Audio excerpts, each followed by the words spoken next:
انما یخشی اللہ من عبادہ العلماء، اس زمین پر بسنے والے لوگوں میں سے اللہ سے ڈرنے والے جو لوگ ہیں وہ علماء ہیں۔ اور پھر فرمایا ثم اورثنا الکتاب الذین اصطفینا من عبادنا فمنهم ظالم لنفسه ومنهم مقتصد ومنهم سابق بالخیرات باذن اللہ۔ یہ کتاب کے وارث اللہ رب العزت فرمانے میں نے مقرر کیے فمنهم ظالم لنفسه، اس کی 3 طبقات ہیں، ایک ظالم لنفسه، ایک مقتصد درمیانہ طبقہ ہے، ایک سابق بالخیرات باذن اللہ، ایک دوسرے سے نیکی کے کام میں آگے بڑھتے ہیں۔ اور یہی مطلوب ہے شریعت مطہرہ کو اللہ رب العزت دوسری آیات میں فرما ہے کہ فاستبقوا الخیرات، نیکی کے کام میں ایک دوسرے سے آگے بڑھو۔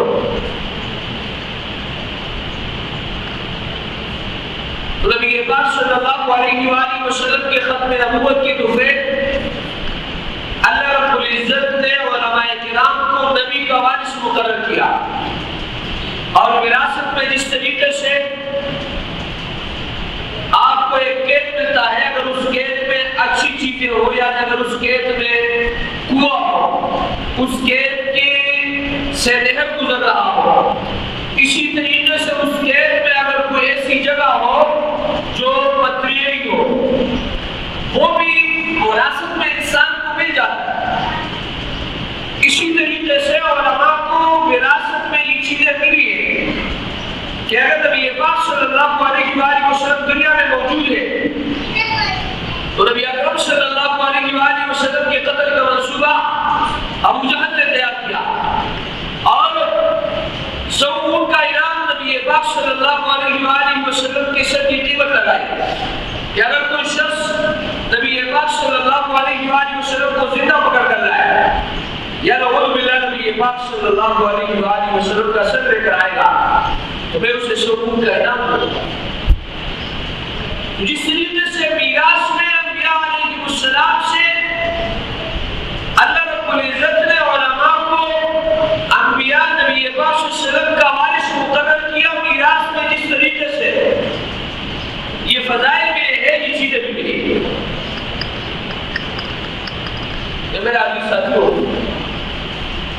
نبی پاک صلی اللہ علیہ وآلہ وسلم کو اللہ رب العزت نے آرڈر جاری فرمایا اور آپ مکہ سے مدینہ کی طرف ہجرت فرمایا، اور اللہ رب العزت نے نبی اکرم صلی اللہ علیہ وآلہ وسلم کو باحفاظت مدینہ پہنچا دیا، حالانکہ انہوں نے گھر سے محاصرہ کیا ہوا تھا، اور نبی اکرم صلی اللہ علیہ وسلم رات میں نکلے ہیں، اور یہ آیات پڑھی سورہ یاسین کی ابتدائی آیات، وَجَعَلْنَا مِن بَيْنِ أَيْدِيهِمْ سَدًّا وَمِن خَلْفِهِمْ سَدًّا فَأَغْشَيْنَاهُمْ فَهُمْ لَا يُبْصِرُونَ، اور مٹی پر دم کیا اور وہ مٹی جو ہے ان کے طرف پھینک دی۔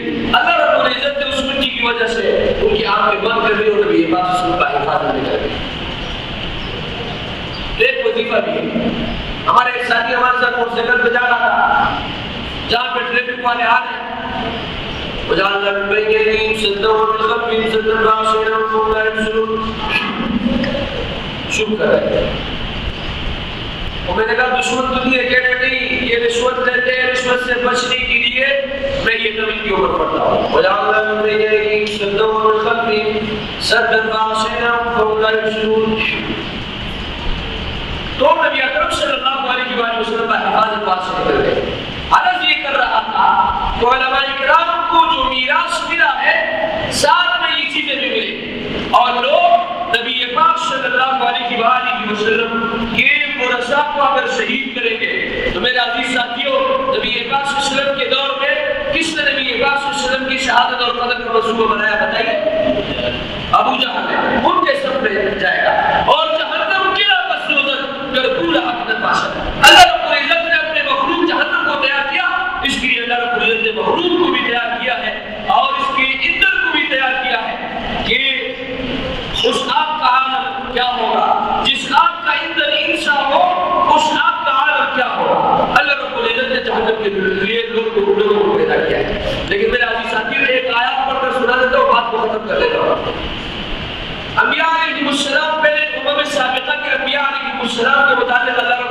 فرمایا کہ جن لوگوں نے یہ طریقہ کار اختیار کیا، نبیوں کو شہید کیا، قتل کیا، اللہ رب العزت نے تین عذابات ان پر نازل کیے.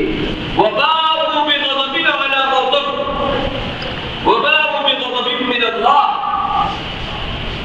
وضربت عليهم الذلة والمسكنة. آگے پھر فرمایا ذلك بأنهم كانوا يكفرون بآيات الله ويقتلون النبيين بغير الحق. ان کے اوپر اللہ رب العزت کا غضب ہوگا. نمبر 1. نمبر 2 ذلت اور رسوائی ان کی مقدر ہوگی. نمبر 3 فقر و فاقہ اللہ رب العزت ان کے اوپر مسلط کرے گا. آگے قرآن مجید میں خود فرمایا ذلك بأنهم كانوا يكفرون بآيات الله، اس وجہ سے کہ اللہ رب العزت نے ان کے اوپر یہ تین عذابات اس لیے مسلط کیے کہ اللہ کی آیات میں انکار کرتے تھے. وَيَقْتُلُونَ النَّبِيِّينَ بِغَيْرِ الْحَقِّ، اور نبیوں کو ناحق قتل کرتے تھے.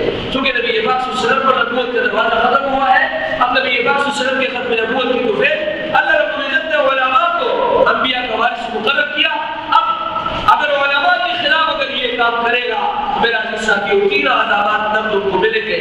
اور ایک اللہ رب العزت کی طرف سے غصہ ہوگا، ذلت ان کا مقدر، اسی طریقے سے فقر و فاقہ ان کے اوپر مسلط ہوئی. میرا عزیز ساتھیو عجیب کام ہے. پچھلے جمعے کو تقی عثمانی صاحب پر حملہ ہوا، اور میرے عزیز ساتھیو یہ آپ کو لکھ کر دیتا ہوں، قاتل نہیں پکڑے جانے. میں نے اپنی زندگی میں یہ تجربہ کیا ہے. مفتی نظام الدین صاحب نے شہید رحمۃ اللہ علیہ کو شہید کیا گیا، اب تک ان کے قاتل نہیں پکڑے گئے. عبدالمجید بن پیرو شہید رحمۃ اللہ علیہ کو شہید کیا گیا، ان کے قاتل ابھی تک نہیں پکڑے گئے.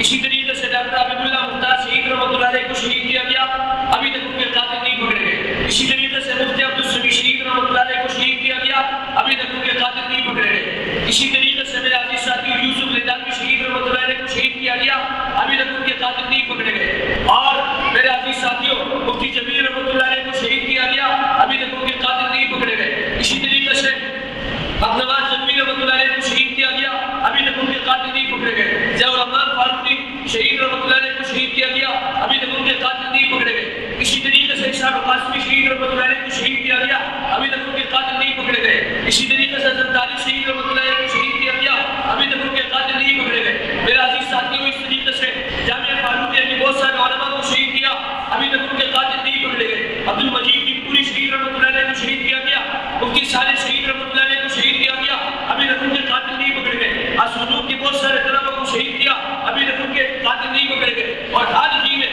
مولانا سمیع اللہ صاحب کو شہید کیا گیا، ابھی تک ان کے قاتل نہیں پکڑے گئے. تقی عثمانی صاحب رحمۃ اللہ علیہ، اللہ رب العزت ان کی زندگی کو دراز کر دے، اللہ ان کی عمر میں برکت ڈال دے.